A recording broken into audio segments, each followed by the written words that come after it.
اب تو دل خون کے آنسو روتا ہے کہ آخر کب ہم بدلے گا، کب سارا یہ سسٹم بدلے گا۔ انصاف تب تک نہیں ہو سکتا جب تک ملک کے دو بڑے ادارے اپنی اپنی آئینی حدود، اپنے اپنے کردار اور اپنی اپنی ذمہ داریوں کو نہیں پہچانتے۔ کبھی روح جب بیدار ہوتی ہے جوانوں میں، نظر آتی ہے ان کو اپنی منزل آسمانوں میں، نہیں تیرا نشیمن قصر سلطانی کے گنبد پر، تو شاہی ہے بسیرا کر پہاڑوں کی چٹانوں میں۔ کپتان کی ایک کھلاڑی ہمارے ساتھ موجود ہیں، آپ کیا سمجھتی ہیں کہ جہاں تحقیقات کا رخ دے دیا گیا ہے تو آپ کو انصاف ملے گا؟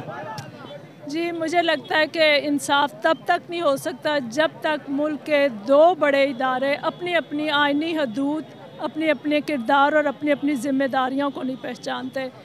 آپ کو یاد ہوگا یا آپ نے پڑھا ہوگا کہ سن 1948 میں قائد اعظم نے آرمی سٹاف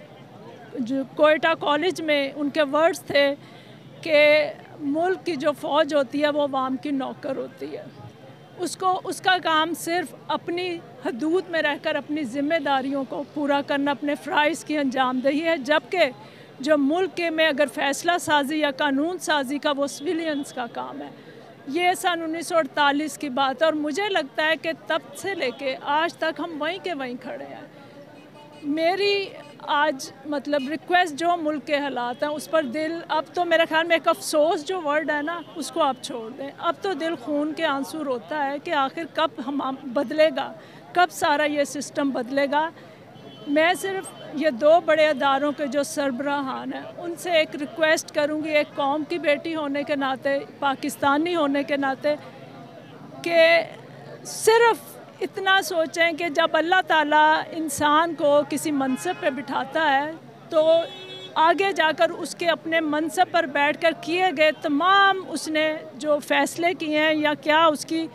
ذمہ داریاں تھیں اس کے متعلق سوال ہوگا۔ کیا آپ اللہ تعالیٰ کو جا کر فوج کے سربراہ سے میرا یہ جواب دیں گے کہ مجھے اس وقت آپ سے زیادہ دنیا کے جو کوئی بیٹھے ہوئے اوپر جن کا انہیں ماننا پڑتی ہے، فار دیٹ میٹر آپ امریکہ یا ان کا لیتے ہیں یا کوئی بھی ان کی مجبوری ہے،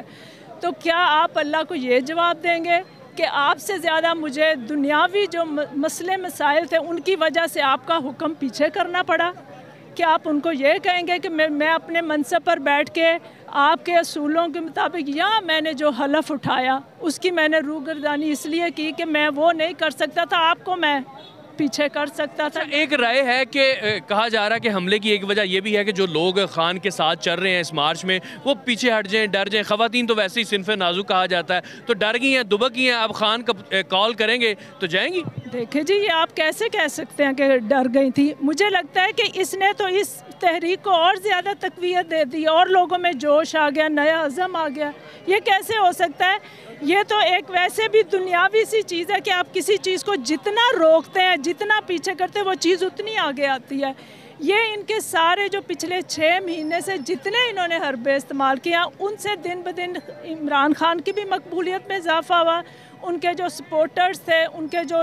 چاہنے والے تھے ان میں بھی اضافہ ہوا۔ اور جہاں تک صنف نازک کا تعلق ہے تو قوم کی بیٹیاں، مائیں بہنوں کی طرف سے میرا یہ پیغام ہے کہ آپ ان کے جوش اور جذبے کو ابھی تک سمجھ ہی نہیں سکے۔ ہمارا عمران خان کی خاطر ہی نہیں، ہم اپنے ملک کی خاطر، اپنی آنے والی نسلوں کی خاطر، اگر آج بھی عمران خان جہاں جب جس وقت کال دیتا آپ دیکھیں گے سب سے آگے یہ قوم کی مائیں بہنیں بیٹیاں سب سے آگے ہوں گی۔ اور میرے یہ جو نوجوان ماشاءاللہ جن میں اب ایک عقابی روح بیدار ہو چکی ہے، وہ کہتے ہیں نا علامہ اقبال نے کہا، تو یہ تو چٹانیں بنا دی ہیں انہوں نے۔ یہ کیسے سوچ سکتے ہیں کہ یہ کر کے،